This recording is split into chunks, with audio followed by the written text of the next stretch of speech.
Hello guys, तो इस video में हम मैग्नेटिक फील्ड पैटर्न्स की बात करेंगे। और बेसिकली मैग्नेटिक फील्ड पैटर्न्स जो है आपको पता है मैग्नेट के अराउंड बनते हैं। मैग्नेटिक फील्ड लाइंस जो हमने पिछली वीडियो में पढ़ा था, तो उन्हीं मैग्नेटिक फील्ड और मैग्नेटिक फील्ड लाइंस की इस वीडियो में भी हम बात करेंगे। लेकिन इस बार जो मैग्नेटिक फील्ड जनरेट हो रहा है वो इलेक्ट्रिक करंट से जनरेट होगा। और इलेक्ट्रिक करंट जो है कंडक्टर में फ्लो करती है।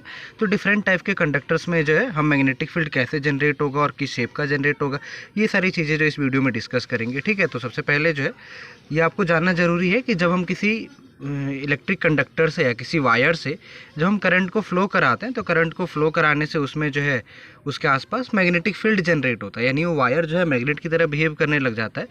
और इसी को उसका जो है मैग्नेटिक इफेक्ट कहते हैं। Magnetic effect of electric current का मैग्नेटिक इफेक्ट कहा जाता है इसे। और ये मैग्नेटिक इफेक्ट जो है मैग्नेटिक फील्ड जनरेट करता है। और मैग्नेटिक फील्ड में आपको पता है कि मैग्नेटिक फील्ड लाइंस होती हैं, जैसे कि हमने पिछली वीडियो में देखा था। तो इसमें जो है हम पढ़ने वाले हैं मैग्नेटिक फील्ड पैटर्न्स। और मैग्नेटिक फील्ड पैटर्न्स बेसिकली जो है वो करंट कैरिंग कंडक्टर्स में हम पढ़ने वाले हैं। ठीक है, कि अलग अलग टाइप के कंडक्टर्स होंगे, अलग अलग शेप के कंडक्टर्स होंगे बेसिकली। तो इसमें हम अलग अलग शेप के कंडक्टर्स में मैग्नेटिक फील्ड किस तरीके से जनरेट होगा वो पढ़ना है। तो सबसे पहला जो हमारा पॉइंट है, सबसे पहला जो हमें करंट कैरिंग कंडक्टर लेना है, वो स्ट्रेट कंडक्टर की हम लोग बात कर रहे हैं। ठीक है, तो स्ट्रेट करंट कैरिंग कंडक्टर में सबसे पहले हम देखते हैं कि मैग्नेटिक फील्ड किस तरीके से जनरेट होगा। तो मैंने यहाँ पे ये डायग्राम बनाया और इसमें जो है ये जो वायर है, ठीक है, वायर को मैंने ब्लैक कलर से ड्रॉ किया है। और वायर को मैंने जो है अटैच कर दिया एक बैटरी से। आप देख सकते हैं पॉजिटिव और नेगेटिव सिंबल्स बने हुए हैं। तो पॉजिटिव और नेगेटिव एंड है, तो पॉजिटिव एंड से आपको पता है कि करंट निकलती है, आई करंट निकली है। और आई करंट जो इस वायर से होते हुए इस तरीके से यहाँ से वापस आ जाएगी। ठीक है, बेसिकली तो इस वायर से जब करंट फ्लो करेगी, तो हमने कहा कि करंट के फ्लो करने से वायर में क्या मैग्नेटिक फील्ड जनरेट होगा। और मैग्नेटिक फील्ड के कारण जो है मैग्नेटिक फील्ड लाइन्स हमें मिलेंगी। ठीक है, तो मैग्नेटिक फील्ड लाइन्स किस शेप की मिलेंगी, कैसे होंगी, वो हम देखते हैं। तो सबसे पहले अगर आप ध्यान दें तो मैंने यहाँ पे डायग्राम पहले से ड्रॉ किया हुआ है। तो जैसे ही मैं स्विच को ऑन करता हूँ तो यहाँ पे मुझे जो मैग्नेटिक फील्ड लाइंस इसमें होती हैं। आपको पता है मैग्नेटिक फील्ड लाइंस का इमेजिनरी लाइंस है। तो ये जो मैग्नेटिक फील्ड लाइंस हैं ये जो है कंसंट्रिक, अगर मैं इस पॉइंट की बात कर रहा हूँ, इस कंडक्टर पे ये कोई पॉइंट है, तो इस पॉइंट को सेंटर मान के आप जो है लूप बने हुए सर्कल्स बने हुए हैं। ठीक है, ये अलग अलग रेडियस के जो है कंसेंट्रिक सर्कल्स बने हुए हैं। तो ये कंसेंट्रिक सर्कल्स के शेप के जो है हमें मैग्नेटिक फील्ड लाइंस मिलती हैं। ठीक है, तो कंसेंट्रिक सर्कल्स का मतलब क्या हुआ कि जैसे ये वायर है, तो वायर के आसपास, ठीक है, यानी इस तरीके से ये जो है गोल गोल घुमा के, और इस तरीके से जैसे ये मैंने पॉइंट मान लिया। ठीक है, तो ये पॉइंट जो है सेंटर पॉइंट हो जाएगा। और इसके आसपास एक सर्कल ऐसा, फिर इससे बड़ा सर्कल, फिर इससे और बड़ा सर्कल। तो ये अलग अलग सर्कल्स जो हमें मिलेंगे इस पॉइंट को सेंटर मान के, जो सर्कल्स बने होंगे। और यही सारे सर्कल्स जो आपके मैग्नेटिक फील्ड लाइंस को इसमें दिखा रहे हैं। तो मैग्नेटिक फील्ड लाइंस आपको पता है कि बेसिकली करते क्या, मैग्नेटिक फील्ड के डायरेक्शन को शो करते हैं। तो इसमें इंपॉर्टेंट क्या है, डायरेक्शन ऑफ मैग्नेटिक फील्ड। तो पहले हमने शेप पढ़ा। ठीक है, तो शेप में मैंने कहा कि मैग्नेटिक फील्ड लाइंस का जो शेप है, ठीक है, शेप कैसा है, कंसेंट्रिक सर्कल्स के फॉर्म में। तो ये मैंने लिख दिया यहाँ पे, इसकी शेप कैसा है, concentric circles at a point. ठीक है, किसी भी पॉइंट पे कंसेंट्रिक सर्कल्स के रूप में ये जो है मैग्नेटिक फील्ड पैटर्न्स हैं। और पैटर्न्स का शेप हो गया ये सबसे पहले। और दूसरी चीज़ ये कि पैटर्न्स के डायरेक्शन कैसे फाइंड करेंगे। तो दूसरी चीज़ होती है हमारे पास क्या, डायरेक्शन। तो डायरेक्शन के लिए जो है हम यहाँ पे पढ़ते हैं Maxwell right hand thumb rule. तो मैक्सवेल जो है फिजिसिस्ट थे जिन्होंने बहुत सारे रिसर्च किए फिजिक्स में। तो इनके नाम पे ये जो है राइट हैंड थंब रूल रखा गया है, राइट हैंड थंब रूल। ठीक है, तो बेसिकली ये जो है किस लिए है Maxwell right hand thumb rule, ये जो है डायरेक्शन बताने के लिए। और डायरेक्शन किसकी, डायरेक्शन ऑफ मैग्नेटिक फील्ड। तो मैग्नेटिक फील्ड की डायरेक्शन को बताने के लिए जो है हमारे पास क्या रहा है, मैक्सवेल का राइट हैंड थंब रूल। अभी राइट हैंड थंब रूल क्या कहता है कि अगर जो है सपोज करो ये वायर है और इस वायर में करंट जो है मैंने सपोज कर लिया कि ये जो है इस तरफ से एंड से और पेन की निब की तरफ को करंट फ्लो कर रही है। ठीक है, तो अगर करंट फ्लो इस तरीके से कर रही है, तो मैक्सवेल के राइट हैंड थंब के अकॉर्डिंग अगर मैं इस पेन को इस तरीके से पकड़ लूँ कि ये जो मेरे थंब की डायरेक्शन है, ठीक है, ये आप देख सकते हैं मेरे थंब की जो डायरेक्शन है ये करंट की डायरेक्शन में है। तो ये जो मेरे फिंगर्स का मूवमेंट है, फिंगर्स आप देख सकते हैं कि इनवर्ड से आउटवर्ड की तरफ आ रहे हैं। तो ये जो फिंगर्स का मूवमेंट है ये डायरेक्शन होगा मैग्नेटिक फील्ड का, मैग्नेटिक फील्ड लाइंस का, ठीक है। तो मैग्नेटिक फील्ड लाइंस का अगर मैंने इस तरीके से पकड़ा हुआ है तो अगर आप देख सकते हैं तो इसके लिए मैग्नेटिक फील्ड लाइंस कहाँ से, अंदर से बाहर के लिए आ रही हैं, या इसी डायरेक्शन को हम कह सकते हैं कि एंटी क्लॉकवाइज डायरेक्शन में मैग्नेटिक फील्ड लाइंस बनी हुई हैं, ठीक है। आपको दिख रहा होगा कि मैग्नेटिक फील्ड लाइंस जो है मेरी फिंगर्स जो है इस तरफ से आ रही हैं इधर के लिए, तो यानी यहाँ पे ये एंटी क्लॉकवाइज डायरेक्शन में मैग्नेटिक फील्ड जनरेट हुई है, ठीक है। तो ये जो राइट हैंड थंब रूल के अकॉर्डिंग आपको आना चाहिए कि इसमें जो है जैसे अगर मैंने इस वायर को अगर ऊपर के लिए करंट की डायरेक्शन है तो इसमें क्या एंटी क्लॉकवाइज जो है ये जो कंसेंट्रिक सर्कल्स बने इनकी डायरेक्शन होगी। अगर यहीं जो है करंट की डायरेक्शन अगर मैं उल्टी कर दूँ यानी बैटरी को रिवर्स कर दूँ तो इसे करंट की डायरेक्शन अपवर्ड से डाउनवर्ड हो जाएगी, और अपवर्ड से डाउनवर्ड के केस में मैग्नेटिक फील्ड की डायरेक्शन क्या हो जाएगी, क्लॉकवाइज हो जाएगी इस बार, ठीक है। अभी जो है कैसी है, एंटी क्लॉकवाइज है, इस तरीके से रोटेट कर रहे हैं तो एंटी क्लॉकवाइज है, घड़ी के उल्टे डायरेक्शन में रोटेशन हुआ ये जो है, तो इसे एंटी क्लॉकवाइज कहते हैं और इसके अपोजिट डायरेक्शन को हम क्लॉकवाइज डायरेक्शन कहते हैं। तो दूसरी बात हमने कर ली डायरेक्शन की कि Maxwell right hand thumb rule से हम डायरेक्शन पता करेंगे मैग्नेटिक फील्ड की। तीसरी चीज़ इसमें इंपॉर्टेंट होती है कि फैक्टर, कि कौन कौन से फैक्टर जो है अब इसको अफेक्ट कर सकते हैं जो मैग्नेटिक फील्ड लाइन यहाँ पे प्रोड्यूस हुई है। तो सबसे पहले तो जो है आपको पता होना चाहिए कि पहला फैक्टर जो होता है वो होता है करंट, ठीक है। कि अगर जो है मैं क्या करूँगा, अगर सपोज करो वायर में मैंने करंट बढ़ा दी तो करंट बढ़ाने से मैग्नेटिक फील्ड क्या हो जाता है, बढ़ जाता है, ठीक है। तो करंट जो है डायरेक्टली प्रोपोर्शनल है किसके, मैग्नेटिक फील्ड को, तो directly proportional to B, B जो आपका सिंबल होता है मैग्नेटिक फील्ड का, मैं यहाँ पे लिख देता हूँ मैग्नेटिक फील्ड। तो मैग्नेटिक फील्ड बढ़ाने के लिए मैं एक काम तो क्या करना पड़ सकता है, करंट को मैं इंक्रीज़ कर दूँ, उससे इंक्रीज जाएगा। दूसरा जो है इसमें अगर आप देखें तो यही जो मैग्नेटिक फील्ड है, ठीक है, magnetic field is inversely proportional to distance, is inversely proportional to distance, यानी इस वायर से जितनी ज़्यादा डिस्टेंस बढ़ेगी उतनी ज़्यादा मैग्नेटिक फील्ड स्ट्रेंथ जो है कम होती जाएगी, ऑब्वियस सी बात है, ठीक है। तो ये मैग्नेटिक फील्ड स्ट्रेंथ की बात की हमने, और तो ये दो फैक्टर्स बेसिकली जो है आपके डिसाइड करते हैं कि स्टेट कंडक्टर में मैग्नेटिक फील्ड की स्ट्रेंथ क्या होगी। तो सबसे पहला हमने ये पढ़ लिया कि स्टेट कंडक्टर के लिए शेप, डायरेक्शन और फैक्टर्स कौन कौन से होंगे जो कि अफेक्ट कर सकते हैं। इसके बाद दूसरा हमारे पास जो कंडक्टर है वो है सर्कुलर लूप, ठीक है। तो हमें जो है मैग्नेटिक फील्ड पढ़ना है किसके कारण, करंट कैरिंग सर्कुलर लूप के कारण।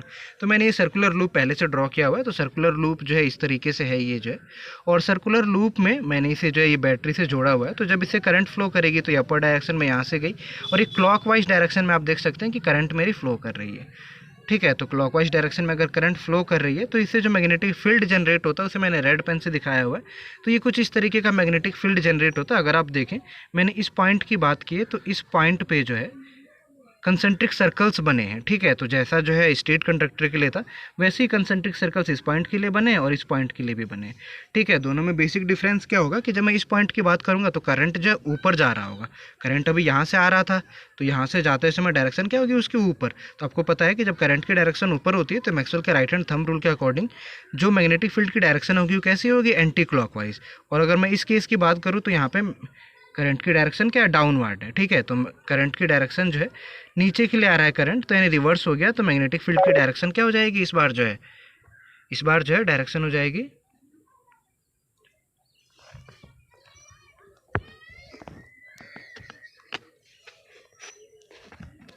इस बार जो है डायरेक्शन हो जाएगी क्लॉकवाइज, ठीक है। क्योंकि डायरेक्शन करंट की डायरेक्शन क्या नीचे के लिए, तो मैग्नेटिक फील्ड लाइंस की डायरेक्शन क्लॉकवाइज जाएंगे। ये कंसेंट्रिक सर्कल्स बनेंगे दोनों, और अगर आप देखें तो कंसेंट्रिक सर्कल्स बाद में आके फिर ये इंटरसेक्ट भी करेंगे, और बिल्कुल ठीक सेंटर में अगर मैं ये पॉइंट ले लूँ तो ये क्या है, इस सर्कल का सेंटर है। तो इस सर्कल के सेंटर में ये दोनों जो है अपोजिट है, क्योंकि ये अपवर्ड डायरेक्शन के लिए, ये डाउनवर्ड डायरेक्शन के लिए है, ठीक है। तो इसलिए क्या होगा कि यहाँ पे कैंसिल आउट हो रहा होगा, यानी जो नेट इफेक्ट आएगा वो यहाँ पे एक स्ट्रेट लाइन आएगा मैग्नेटिक फील्ड लाइन जो है, ठीक है। मैग्नेटिक फील्ड लाइन कैसा है, यहाँ पे स्ट्रेट है बिल्कुल, कहाँ पे, सेंटर में। तो ये आपको ध्यान रखना है कि सेंटर में स्ट्रेट लाइन होता है और किसी भी पॉइंट पे कंसेंट्रिक सर्कल्स बनते हैं, ठीक है। बेसिकली तो ये तो हमारे पास शेप हो गया कि शेप क्या है, कंसेंट्रिक सर्कल्स है फिर से जो हमें मिले हुए कंसेंट्रिक सर्कल्स, ठीक है। और दूसरी चीज़ हमने कहा कि डायरेक्शन, तो डायरेक्शन कैसे फाइंड कर सकते हैं, तो डायरेक्शन के लिए इस बार हमारे पास है फेस क्लॉक रूल। तो फेस क्लॉक रूल से आप आसानी से फाइंड कर पाएंगे डायरेक्शन जो है। जैसे सपोज करो मैंने जो है, अब फेस क्लॉक रूल जो है ये बताता क्या है कि कौन से पोल्स बन रहे हैं, ठीक है। ये किस बारे में बताता है, डायरेक्शन तो आपको जो है Maxwell right hand thumb rule से पता चल जा रहा है यहाँ पे, और डायरेक्शन के बारे में या पोल्स के बारे में डिटेल देने के लिए यहाँ पे कौन सा रूल होता है, फेस क्लॉक रूल।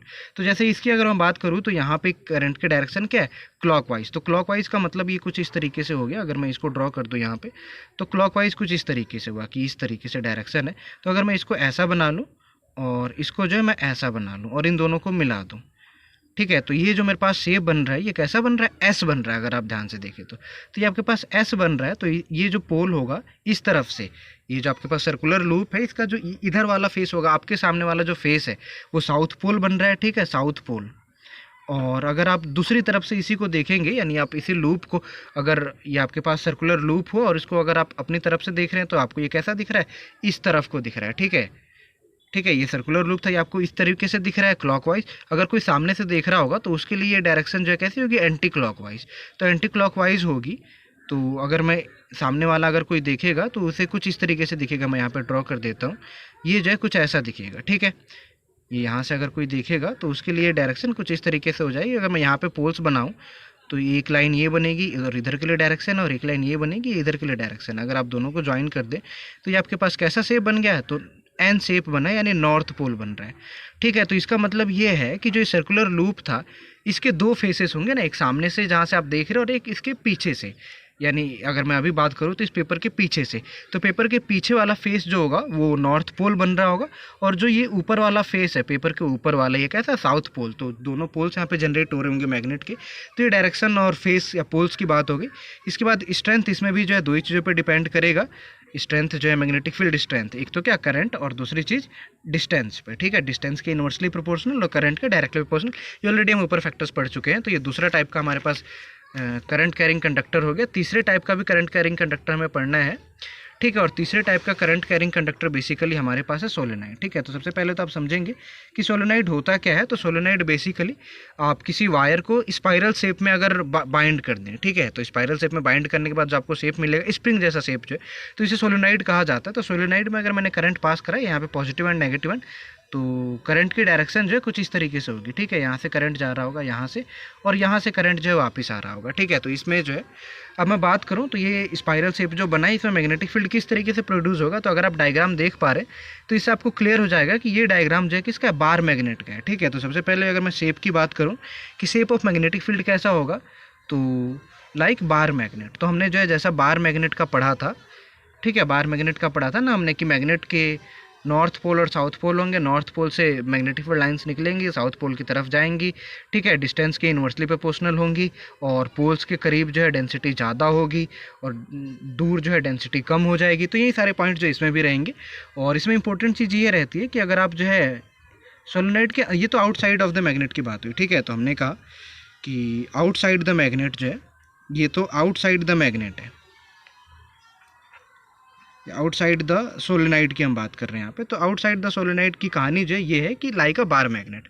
अब हम बात करें इसमें सेकंड पॉइंट, ये फर्स्ट पॉइंट था।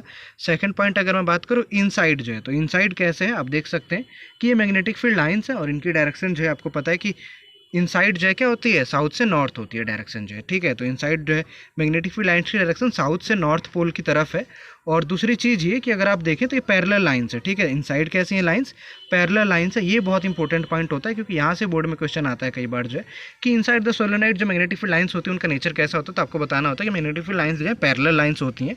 और ये जो पैरेलल लाइंस हैं इसका मतलब ये है कि पैरेलल लाइंस हमेशा यूनिफॉर्म मैग्नेटिक फील्ड जनरेट करती हैं अंदर। ठीक है, यूनिफॉर्म मैग्नेटिक फील्ड। तो मैग्नेटिक फील्ड जो एग्जैक्ट बराबर होता है, मैग्नेटिक फील्ड जो है हर एक पॉइंट है। अगर मैं यहाँ पे देख लूँ, यहाँ पे देख लूँ, यहाँ पे देख लूँ, कहीं पे भी देख लूँ, ये जितने भी पॉइंट्स हैं जो कि सोलेनोइड के अंदर है, यहाँ पे जो है मैग्नेटिक फील्ड कैसा होता है, यूनिफॉर्म मैग्नेटिक फील्ड जनरेट होगा, पैरेलल मैग्नेटिक फील्ड जनरेट होगा, पैरेलल लाइंस मिलेंगी हमें। तो ये तो शेप की बात हो गई। दूसरी बात जो हम करते हैं इसमें डायरेक्शन की। ठीक है, तो डायरेक्शन जो आपको पता चल जाएगा, आप जो है वायर का मूवमेंट देखेंगे। ठीक है, आप जो है जैसे वायर आप घुमा रहे हैं, तो वायर अगर इस तरीके से घूम रहा है, ठीक है, तो ये शेप आपका कुछ इस तरीके से बनेगा। ठीक है, इधर के लिए ऊपर जा रहा है और इधर के लिए नीचे यानी एस, तो ये साउथ फेस हो जाएगा। और अगर जो इसका रिवर्स घूम रहा है यानी ऐसे घूम रहा है, ठीक है, तो अगर आप बनाएंगे इसे तो ये अगर ऊपर के लिए जा रहा है तो यहाँ से ऊपर और यहाँ से नीचे, तो आप इन दोनों को मिला देंगे तो ये नॉर्थ पोल बन जाएगा। तो जैसे यहाँ पे हो रहा है ऐसा, ठीक है, तो यहाँ से ऊपर के लिए जा रहा है और यहाँ से नीचे के लिए आ रहा है। आप देख सकते हैं ना करंट की डायरेक्शन क्या है, यहाँ से नीचे के लिए आ रहा है। तो इसका मतलब जो है यहाँ पे क्या बनेगा, साउथ पोल। ध्यान ये रखना है कि जहाँ से भी करंट जाएगी वो हमेशा पोल कौन सा जनरेट होता है, साउथ, और दूसरी एंड जो है हमेशा नॉर्थ पोल की तरह बिहेव करेगा। तो ये साउथ और नॉर्थ पोल की तरह बात हो गई। और तीसरा जो इसमें स्ट्रेंथ आ जाएगा कि स्ट्रेंथ, मैग्नेटिक फील्ड स्ट्रेंथ। ठीक है, मैग्नेटिक फील्ड स्ट्रेंथ किन फैक्टर्स पे डिपेंड करेगा इसमें, तो मैग्नेटिक फील्ड स्ट्रेंथ जो है बेसिकली दो फैक्टर्स जो हमारे होते हैं, एक तो क्या करंट, ठीक है, डायरेक्टली प्रोपोर्शनल टू करंट, कि अगर करंट बढ़ेगी तो ज़्यादा होगा। फिर दूसरी चीज़ इसमें होती है हमारे पास क्या, डिस्टेंस हो सकता है एक तो, और तीसरा भी फैक्टर आ सकता है इसमें, नंबर ऑफ़ लूप्स या नंबर ऑफ़ रिंग्स आप कह सकते हैं, या नंबर ऑफ़ सर्कुलर लूप्स मैं लिख देता हूँ, या सर्कुलर रिंग लिख देता हूँ।